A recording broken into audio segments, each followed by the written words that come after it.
Hi everyone, it's lovely to see you again. So it's been a little while. This is going to go through what happens now. Be organised. So I'm going to talk through everything you will need in the next few weeks. You will need a pen and paper, but you can come back and watch this again. And through the next few weeks, I'm going to be posting various updates as to things you should be doing at different times, hints, tips, and guidance. So it'll be worth subscribing so you know exactly when things are coming up. I hope that you have drafted your personal statement, and I know that a lot of you sent your personal statements yesterday or the days before to Anne, and she then passed them to different members of the careers specialist team to look those personal statements over in some really close depth. Those are often tough conversations and we are really honest, but we are here to help you write the most persuasive personal statement to make sure that your ideas are clear and that you are writing the kind of personal statement these top universities are looking for.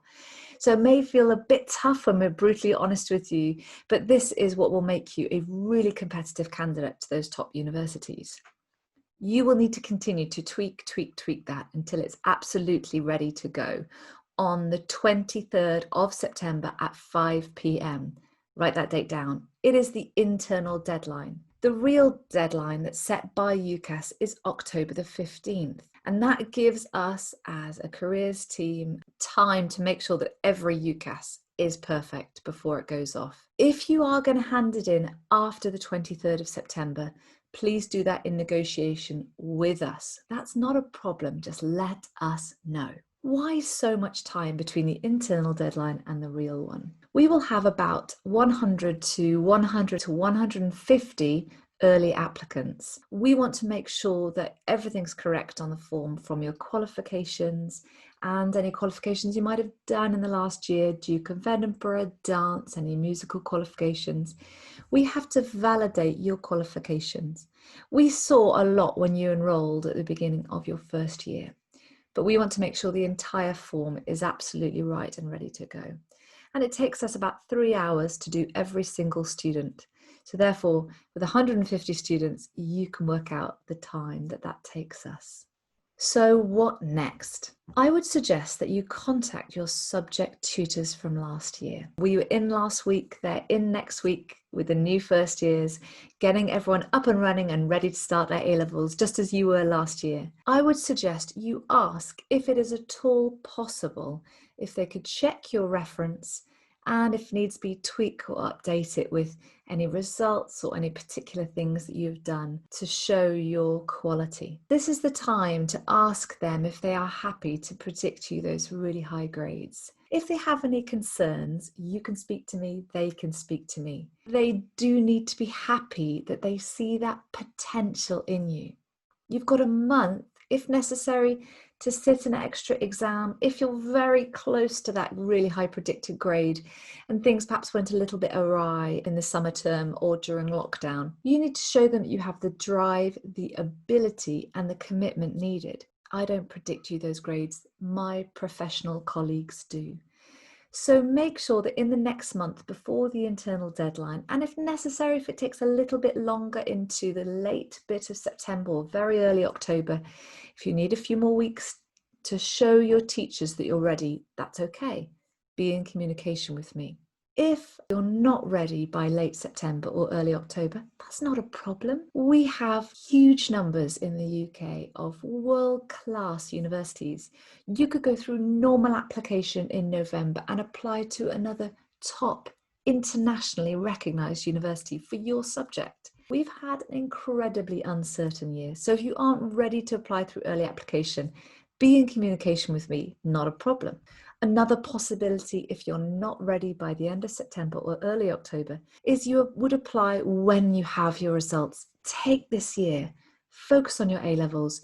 You are going to be amazing. And then you would apply on your gap year. When you're applying, you won't have A-levels to worry about. You will be doing admissions tests when you have capacity and time to prepare. That's absolutely not a problem when we have very successful students. In fact, last year, all of the students who applied on their gap year were given places. Find out if your teachers are able to look over your personal statement. You have amazing teachers who will support you, so do ask, but be aware that term has started for them. If you wanted to do it, get yourself organised early. Don't push them and don't rush them. If they've got a very heavy teaching timetable of first years, it will be exceptionally busy from Tuesday. And they may well look over your personal statement for you and help you through the process of that. To-do list. So next week, email your subject tutors about your reference. Email your tutors one by one for feedback on your personal statement if possible. If they can't, that's fine. That's what I'm here for. That's what the careers team is here for. Next week, before you start lessons, work on your personal statement. Read it aloud, read it to someone, get someone you know to read it, swap it with a friend, check it, check it, check it. And you have got my UCAS personal statements guide on YouTube. I would assume you have watched that before you bring it to me for final tweaks. It will go through a process. You'll have it checked by careers. Hopefully your subject tutors, one or two, might be able to read it through. You will read it aloud, you'll check it, and then I check it. I will do a final check, and if I need to, I will be incredibly honest, even if you need to change the entire thing. Obviously, start getting ready for your lessons. If things went a little bit awry during lockdown, or for example, you didn't quite get the impetus back at the end of the term, although I really hope that's not the case for you, get yourself ready now. You've got a week. Get sorted, get organised, get ready for A2. It's a busy year, busier if you're going through early application with all of the extra pressure of admissions tests and interviews. You still have to get really good A-levels. And that is really important. As you can see from this year, mocks are very important. Internal tests are very important. You have got to hit the ground running. You are among the brightest in the year. You should be aiming to push yourself from now. Get yourself sorted, knuckle down, hit the ground running a week on Monday when lessons start back. Things to bear in mind. You may have an admissions test on the 4th of November. It is up to you to find out whether you have an admissions test, an admissions exam. I won't chase you. You will need to find out whether you have them and register with the exams office in college. I will let you know when the date of registration is, and I will remind you to register, but I won't check that you're registering for the right one. The onus is on you. I support 100 students whilst doing my teaching. You need to be organised, find out if you've got an admissions test, check your emails. When I say go and register with exams, you need to do so, sort that out, get it done. And then you need to, of course, prepare for those. Also, a little tip, make sure your mobile number is up to date. More on that later. When term starts, a week on Monday. Make sure your UCAS is perfect. Get it done so you can focus on your subjects. I can't recommend that enough. If there are reasons why you can't get it sorted quite yet, that's okay. But if you can, what a great idea. Get your UCAS done in before you have to start your A-levels proper. Email Anne with any queries. She is amazing at understanding Welsh Baccalaureate, the different DOVs, BTEC certificates that you might have done at GCSE, anything else you might have queries about. She may well know, but again, she is exceptionally busy, so bear with her, be polite.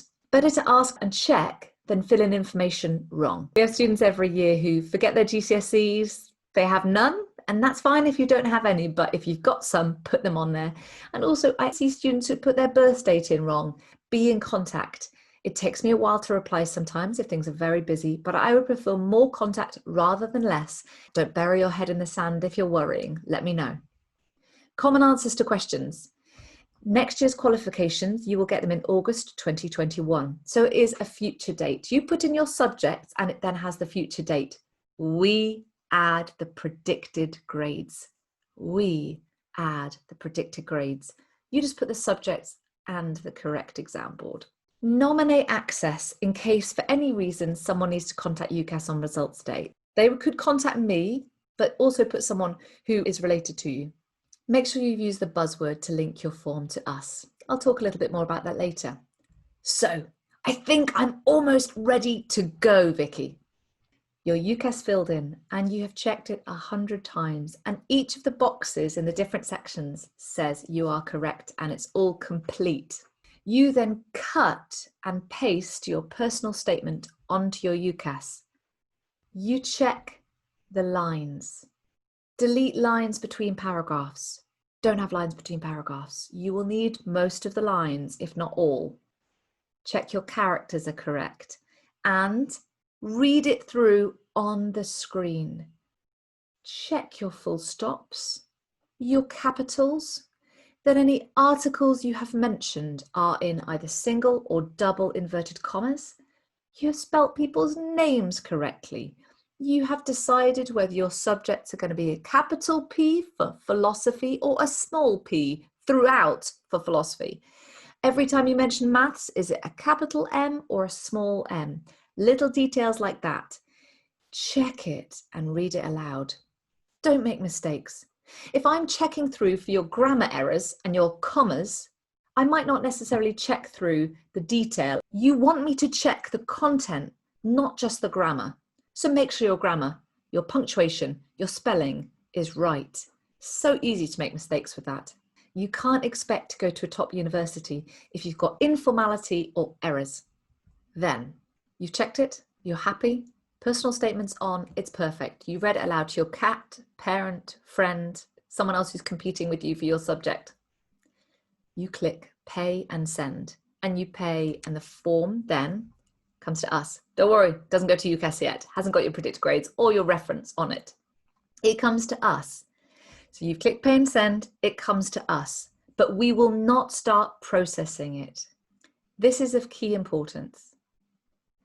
You need to print your predicted grade form, your PGF, from your portal. It's in exam results, qualifications on entry, and there's a blue button, I am told, with predicted grade form. You take it to your teachers and your personal tutor. Your teachers write their predicted grade. This also means that they tick a box to say they are happy with your reference. Don't push them for time. Don't print off your predicted grade form and think you're going to get signed by all of your teachers in an hour. Print it off and spend the next 3 days giving your teachers time to give you a predicted grade and check your reference.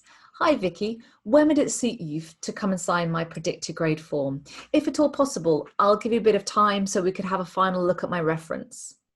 Don't push them. They are busy. A huge majority of teachers are teaching 5 blocks. Imagine doing 5 A-levels.